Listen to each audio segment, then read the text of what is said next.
दोस्तों, आज हम एक ऐसी कहानी पर बात करने वाले हैं जो सिर्फ एक पुरानी कथा नहीं है, बल्कि सत्य और वचन की एक ऐसी मिसाल है जो हमें अंदर तक झकझोर देती है। राजा हरिश्चंद्र का बलिदान। जरा सोचिए, कोई इंसान अपने बोले गए एक शब्द की खातिर कितनी बड़ी कीमत चुका सकता है। आइए इस सफर पर चलते हैं और समझते हैं कि सत्य की राह असल में कितनी कठिन हो सकती है। अब सबसे पहला सवाल जो दिमाग में आता है, क्या नींद में, जी हां, महज एक सपने में दिए गए किसी वचन की कोई कीमत होती है? क्या एक पूरी की पूरी रियासत, एक इतना बड़ा साम्राज्य सिर्फ एक सपने की वजह से दांव पे लग सकता है? उस दौर में सपने और हकीकत में किए गए वादों के बीच कोई फर्क नहीं माना जाता था। एक वचन बस वचन होता था, चाहे वो आंखें खोल कर दिया गया हो या बंद करके। तो कहानी की असल शुरुआत और राजा के पतन का कारण यहीं से बनता है।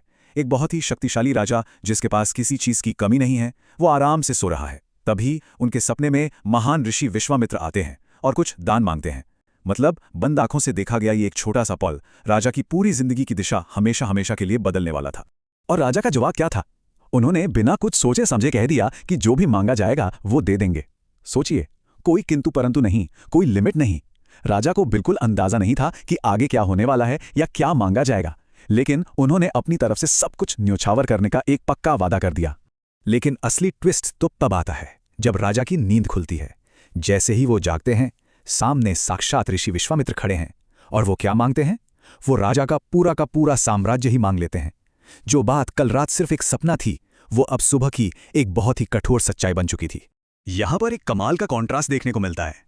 एक तरफ वो राजा है जिसके इशारे पर पत्ता भी नहीं हिलता, जिसके पास बेशुमार दौलत है, और दूसरी तरफ वही इंसान जो बिना एक सेकंड की भी हिचकिचाहट के अपना सब कुछ दान कर देता है। सत्ता का घमंड और दौलत का मोह सत्य के आगे एकदम बौना साबित हो जाता है।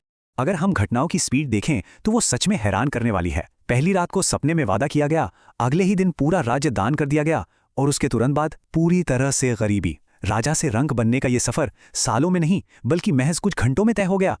और इसका असर सिर्फ एक व्यक्ति पर नहीं पड़ा, सीधे तौर पर 3 जिंदगियां इस रातों रात हुए बदलाव का शिकार हुई।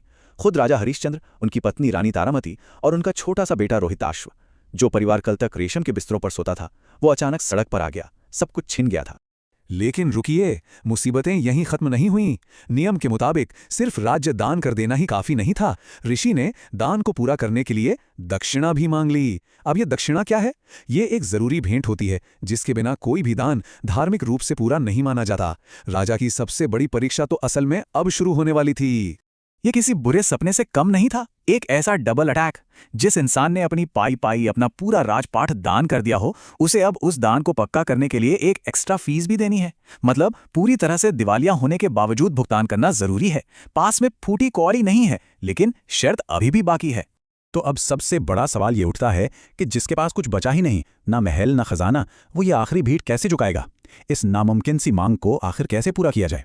और यहीं से सच के रास्ते पर चलने की ये कहानी सबसे ज्यादा दर्दनाक और दिल दहला देने वाली हो जाती है। इस दक्षिणा को चुकाने के लिए इस शाही परिवार को जो करना पड़ा, वो सुनकर किसी का भी दिल टूट जाएगा। परिवार को अलग होना पड़ा। सबसे पहले रानी तारामती और छोटे से राजकुमार रोहिताश्व को एक ब्राह्मण के घर में सेवक के रूप में काम करने के लिए छोड़ दिया गया, और खुद राजा, उन्होंने एक शमशान घाट में काम करना शुरू कर दिया। सारा शाही रुतबा और सम्मान मजदूरी और दास्ता में बदल गया। अगर हम इन सारी बातों को एक साथ रखकर देखें तो ये अपने वचन की खातिर दिया गया सबसे बड़ा बलिदान था। एक हंसता खेलता शाही परिवार पूरी तरह बिखर चुका था। जो महारानी और राजकुमार कभी महलों में राज करते थे, वो अब घरों में नौकर बन गए थे। और जो राजा कभी सिंहासन पर बैठता था, वो अब शमशान में जलती चिताओं के बीच एक मामूली मजदूर बनकर रह गया था।